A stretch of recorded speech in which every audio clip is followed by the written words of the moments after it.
Hello, everyone, and welcome to another episode of Between Two Brokers. Today we have special guest Brittany Lavelle Tulla. Sounds like there's a lot of double letters in that name. That was perfect. Mm-hmm. Okay, good. I'm glad I pronounced that right. I screwed up the last one. So Brittany, tell us about yourself. You're a very interesting lady. Yes, that's usually what I get. So I'm an architectural historian. I help people understand their old buildings. I have a master's in historic preservation, which most people have no idea what it is. But being in Charleston, you kind of hear the word preservation a lot, get thrown out there. And it's basically helping old buildings stay alive and making, old cities both new and old. And part of my job as an architectural historian is to help homeowners, realtors, developers, architects, anyone working with old buildings understand them. So historically, architecturally, how they evolved. I'm like the old building whisperer. Where did you get that master's? Clemson. Oh, Go Tigers. Yes. It's a program headquartered here in Charleston. So it's Clemson Masters in Historic Preservation. They call it MSHP, and it's headquartered at the Cigar Factory. Mm-hmm. That's where our office is. Mm-hmm. I love it. I imagine it's a small class. There were 12 of us Yeah. in our graduating class. Yeah.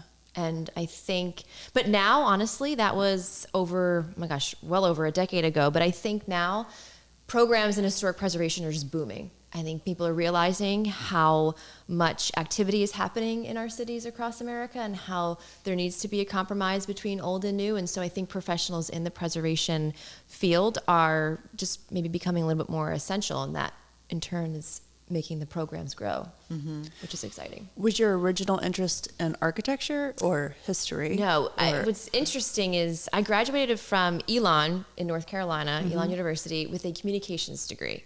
And I remember Useless. Yeah. Well, it was interesting, but it has, like, for me starting my own business, I finally saw how my communication degree could help me. By being in historic preservation, they don't teach you about how to start your own business in grad school, but going through communications and having public speaking classes and marketing classes, and of course, marketing classes back then had nothing to do with social media because it didn't even really exist. But I felt uninspired with it, though, I have to be honest, in in undergrad. And I started taking random classes I already fulfilled my degree, and I was a junior, and I started taking like Italian opera, and I think I took Chinese, which I don't suggest. That's very hard for just a casual class.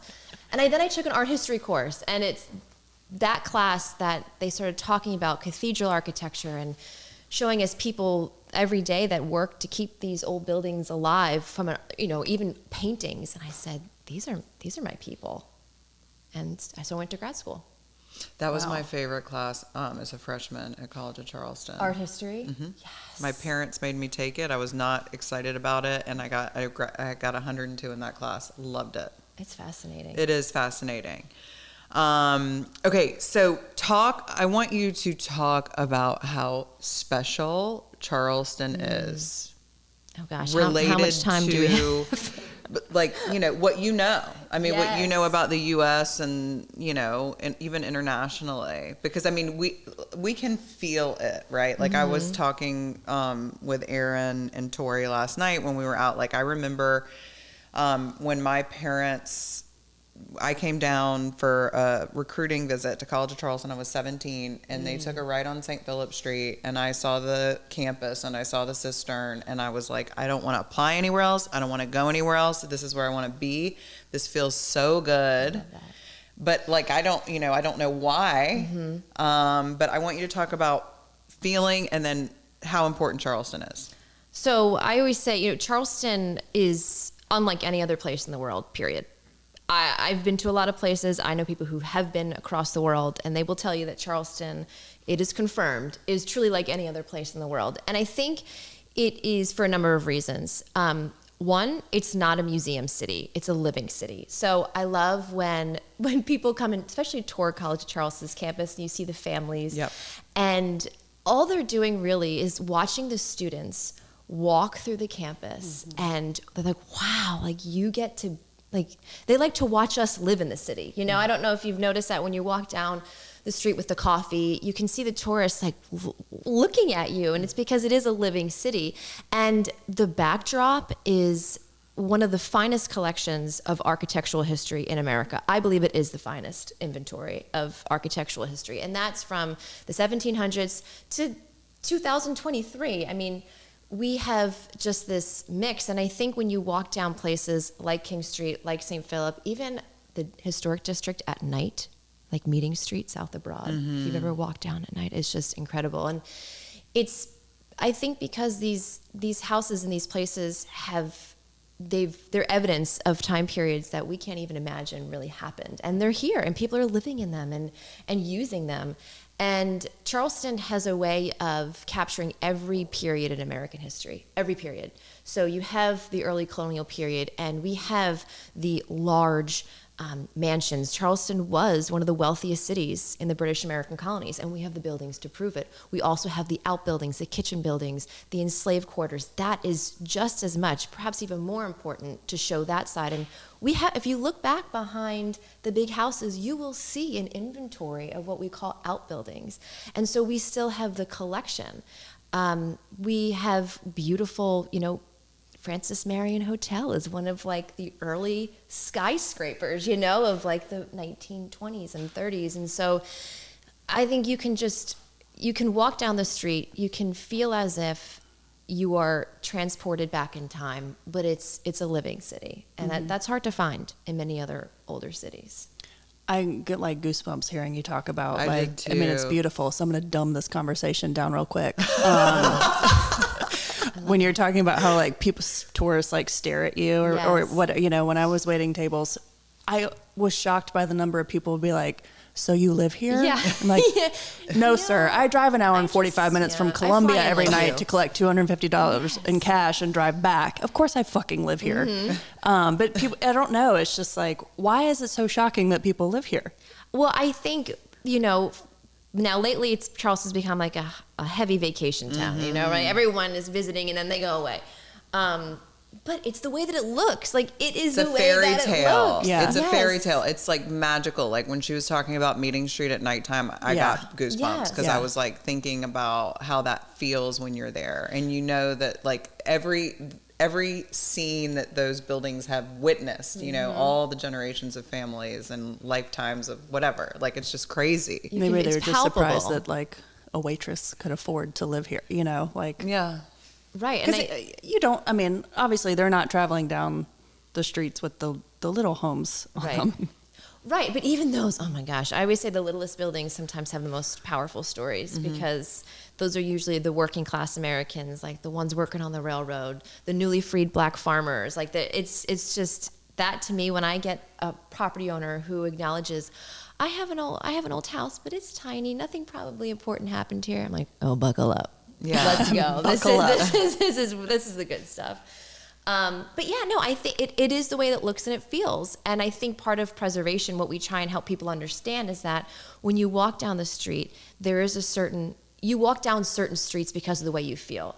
We kind of have done a lot of studies, urban planning studies, of people that visibly cross the street to avoid passing a parking garage. Like people actually maneuver through cities based off how they feel on streets. And I may be biased, but I truly believe it's because of the old character and the ambiance. And there have been many great new buildings that capture that do that very well. But Charleston, like King Street, it was a purely pedestrian horse and carriage road. And so when you're flying by on King, and that's why we're seeing a lot of big buildings on Upper Morrison and all those streets that are purely vehicular, because they don't need that pedestrian traffic. But, King Street, if you look down, like if you just glance down King and you see it curve like that and you see all those facades, and that's because they were built for you, for the pedestrian, and how you would feel. And actually it was a great marketing tool originally, architecture, to get people to come in.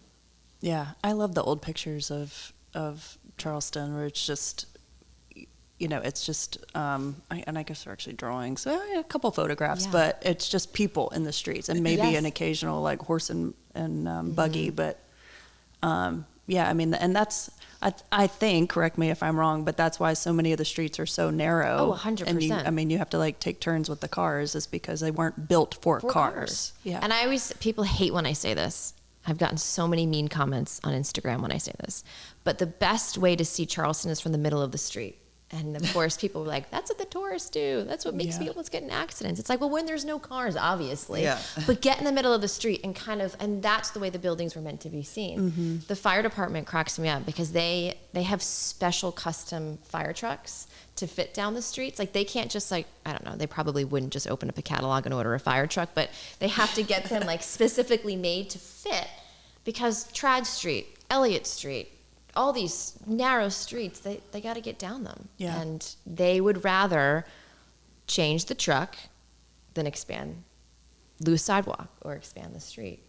Do you have a favorite street downtown? Ooh.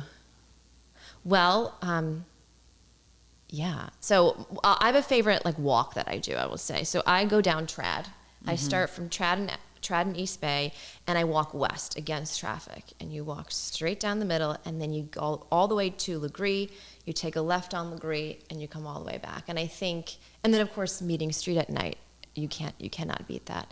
But when you walk down Trad, and again, it's like the same vista as King, and you just see, you're like in a European town. Mm-hmm. And that's because that's what the architecture is based off of, is the European places that these people had left or last saw, and then they came and mimicked that and built this highly density old street in Trad. For anyone planning their vacation based on this episode, I don't want them to walk the wrong Meeting Street. So you're Meeting Street South of Broad at night. Specifically South of Broad. Okay. No, go north and then don't come back. That's what Erin meant to tell you. Find the Chinese restaurant and walk that way. Even Church Street too. Oh my God. I was going to say Church Street is another one of my favorites. And do you have, okay, so on that same college visit, I remember going down King Street, and I have this house that I just remember seeing, 21 King Street. Okay. And it's that gray stucco. I don't know if you know the house I'm talking about, but I will never forget that house. I think at the time I had a princess mentality, and I was like, I will live in that house one day, and it's probably like 15 million right now. But do you have any favorite homes, not that you've necessarily worked on, but that you admire, or even just like buildings in town that just you love? They're just your favorites. You love seeing them. That's a hard question. It's like picking your favorite kid. But I think it's more like a collection of buildings. And again, I think Trad, I mean, just boom, boom, boom. It's just hard to believe that with the natural disasters and Charleston was bombarded for 500 days during the Civil War. How the hell do these buildings still survive in the way that they do?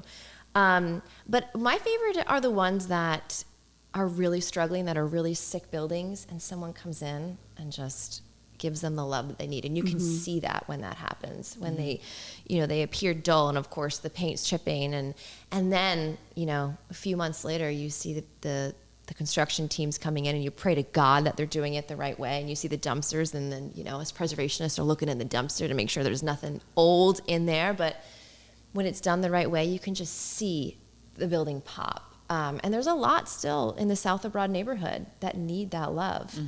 I love, I don't know if you've ever passed 20 South Battery. It's huge, but the house itself needed a lot of love recently, and it received it, and we were hired to do a house history on it. And from 1840s when it was constructed till about 1930s, there were about 3 families that lived in there, and every single family, the woman of the house was a freaking warrior.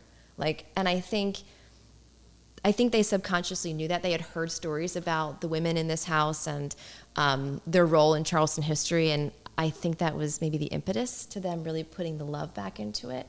And now it just sparkles. And so I think the ones that are sick and get the love, and then they change the street completely.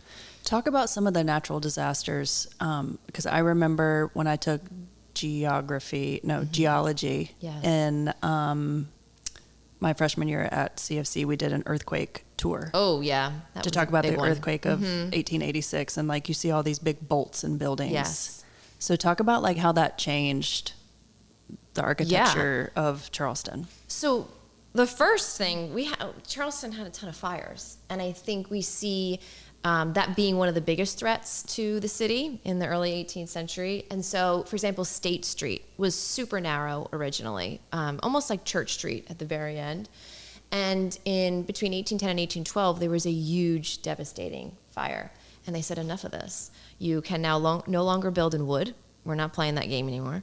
And we're widening the street to create less density in small spaces. And that's why State Street is so wide as it is today, because they took one whole side of it, demolished the buildings, and they put a requirement down that you can only build in brick. Now that requirement only lasted a few decades, and they're like, all right, forget it. We're building again in wood. But you have fires, which again is astonishing that streets like Trod Street exist in the way that they do. We had, I know it's not a natural disaster, but the Civil War, 500 days in bombardment. The Union sat in the harbor and just shot for 500 days. That's the longest siege in U.S. military history. And we see, what I think is fascinating, we see buildings, people a lot of times finding remnants of that, cannonballs in their yard. Just did a tour of a place on East Battery. They actually found pieces of a cannon in the attic. Wow. So there was a huge gun that had exploded at White Point Garden that the shrapnel must have just dispersed crazily, and they lodged in the attic is this incredible piece of iron.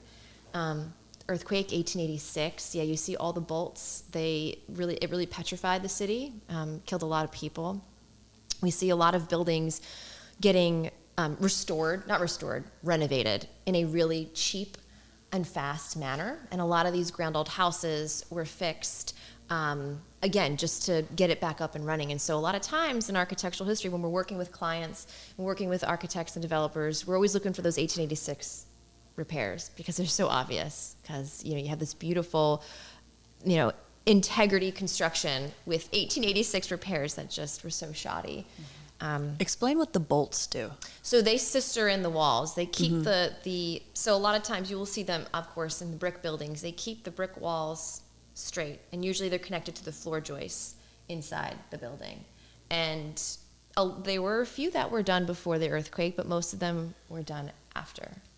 And knock on wood, I don't know if we've ever had to test them out again like that, but they're really, sometimes you see people get really elegant with them, and they'll put like lion's heads, and they'll put stars.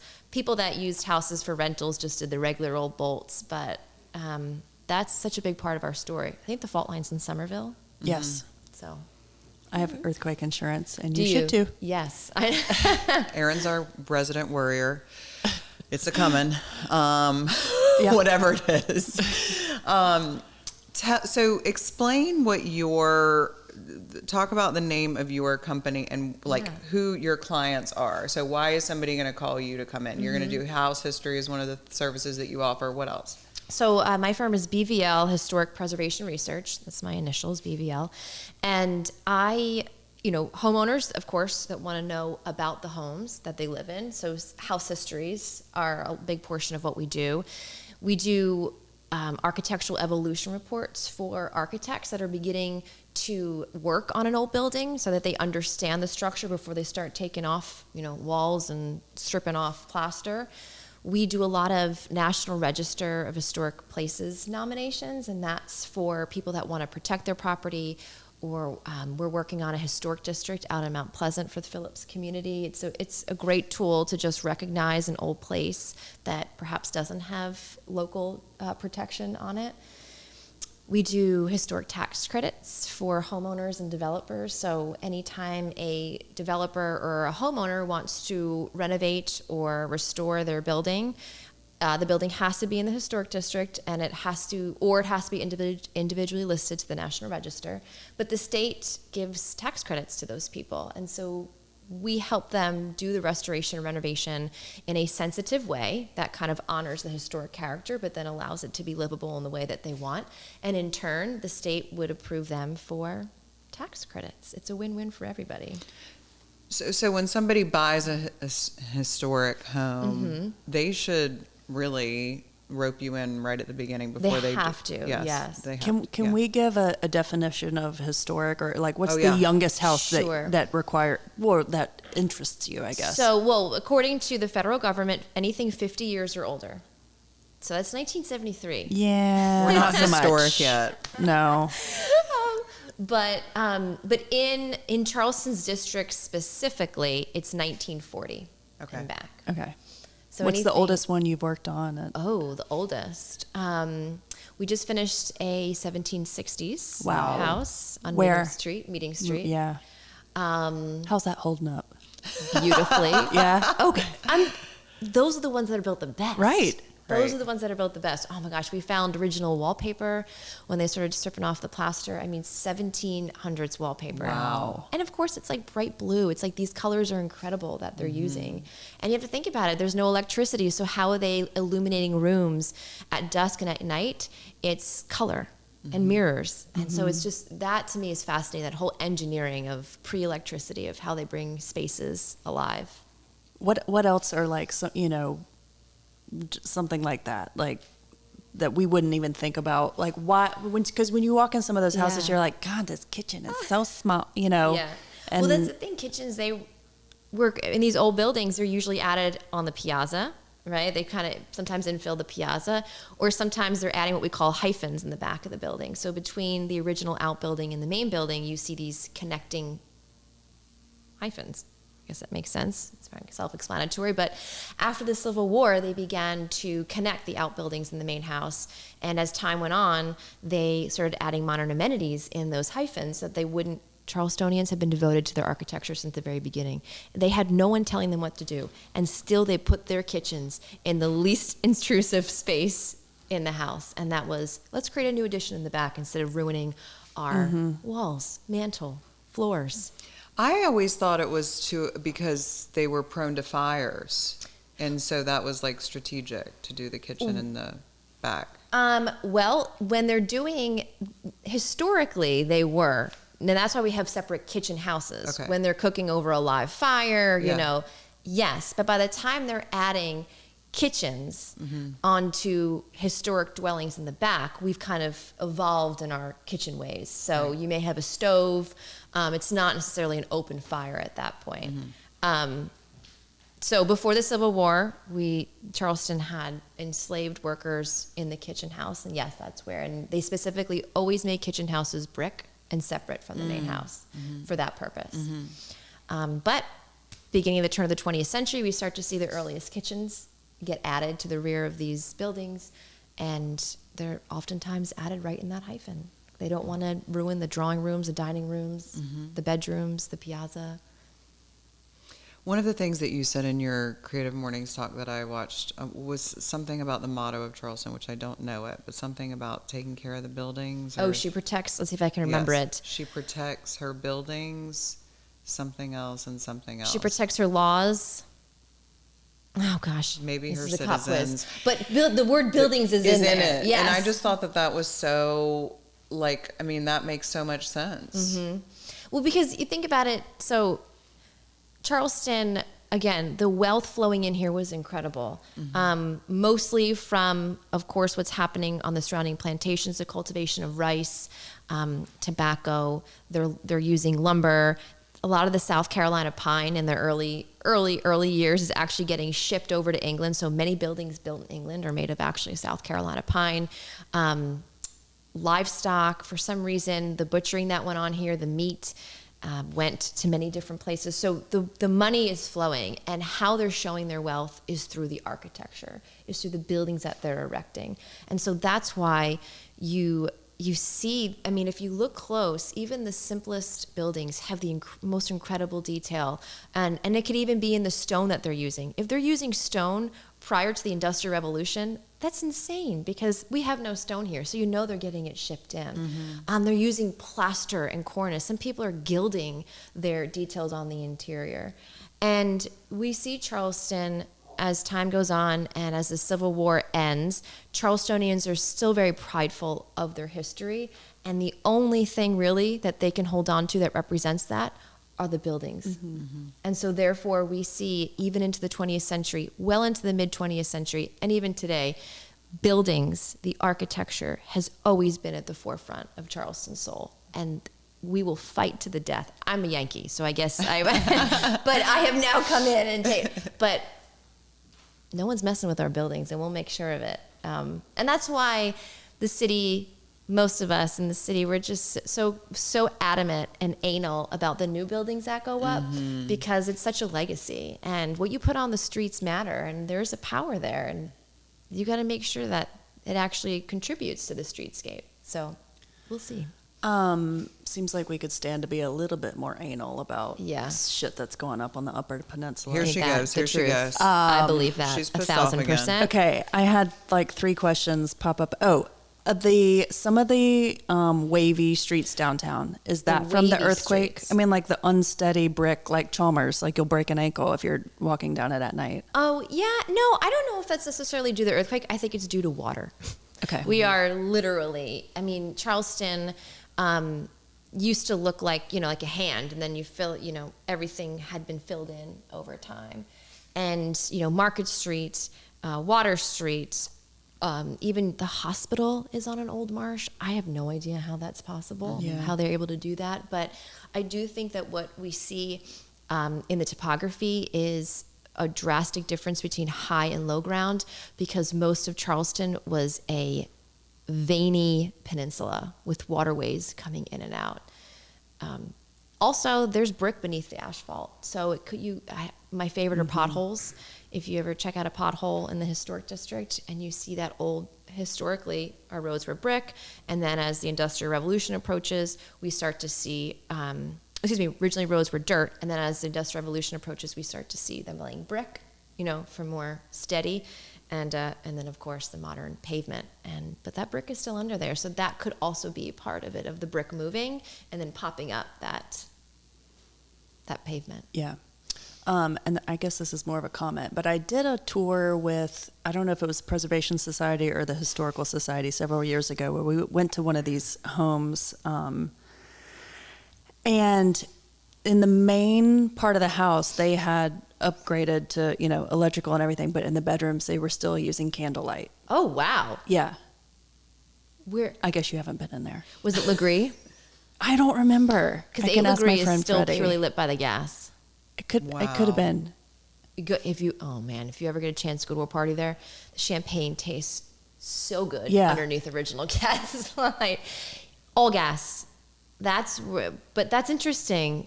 So did you see it? Yeah. With the candlelight? Yeah. I mean, because it was a cocktail party, so it was like, at 6:30, and the bedrooms were lit just by candles. Y'all got to know some rich people to get in these places, right? Come on. Yeah, imagine their bills at the end of the candlelight, maybe not, but yeah. I don't know if it's gas, but no, people. We also see a lot of new homeowners coming in and understanding the importance of owning a Charleston historic house. And at first there was an influx of people that didn't quite understand, but I think COVID brought a lot of people down. I mean, you probably see this, brought a ton of people down to the city that maybe moved here specifically because of the lifestyle, and that they're in these old houses and they really do want to do their best. Yep.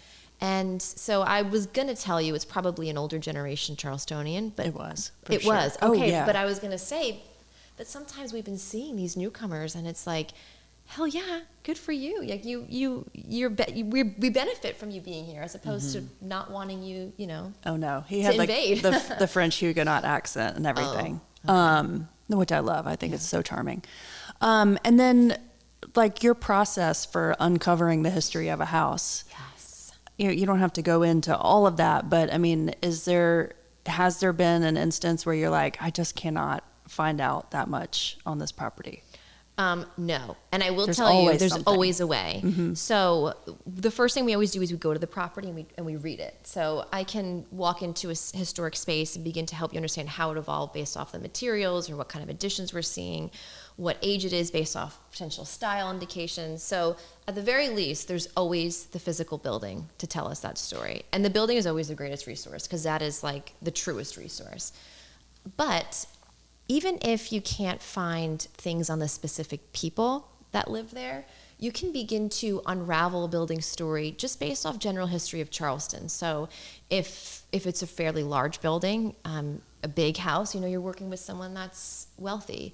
And if we can, there's always a way to find out, occupations of people, and Charleston kept incredible records throughout history. So even if we can't find a photograph, which is what everyone wants to find that jackpot photograph, and believe me, we have ways to find them, but sometimes it is impossible, because in 1915, it would have to take someone to set up a camera stand, they didn't have iPhones I could just click.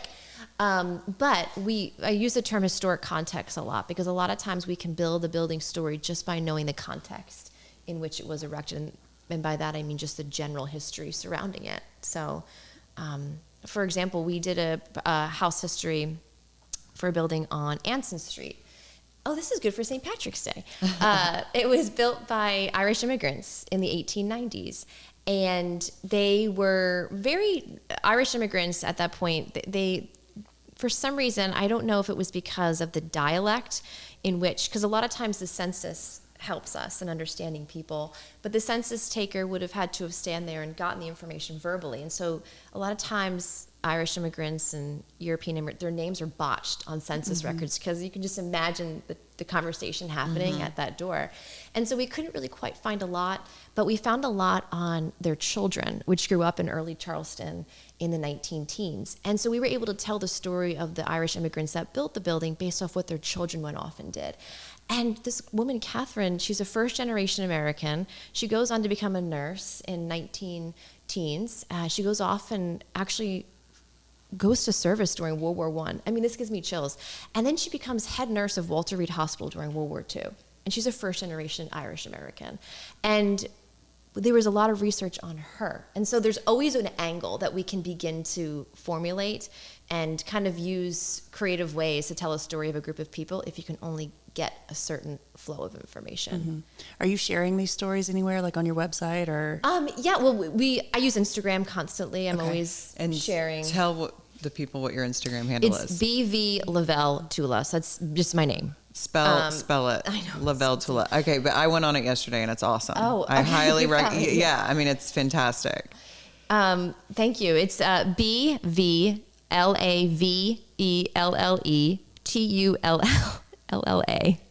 BV Lavelle Tulla. I did not think about that one. Well, same thing for my website too. You can always change it. I know, that is true. But yeah, no, it's fun to share those stories, to get people, because Charleston, I mean, I have fallen more in love with this city just knowing the story of the history and the people. I've learned more about American history studying the buildings and people of Charleston than I have in any classroom.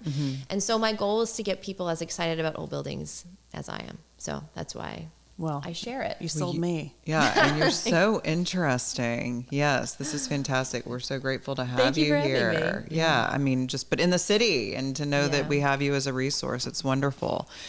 So thanks for coming on today. You. We really appreciate it. Yeah. Thanks so much for tuning in to another episode of Between Two Brokers. Don't forget to rate, review, and subscribe. Check us out at Between Two Brokers on Instagram and at Smith Spencer Real Estate. And we'll see you next time.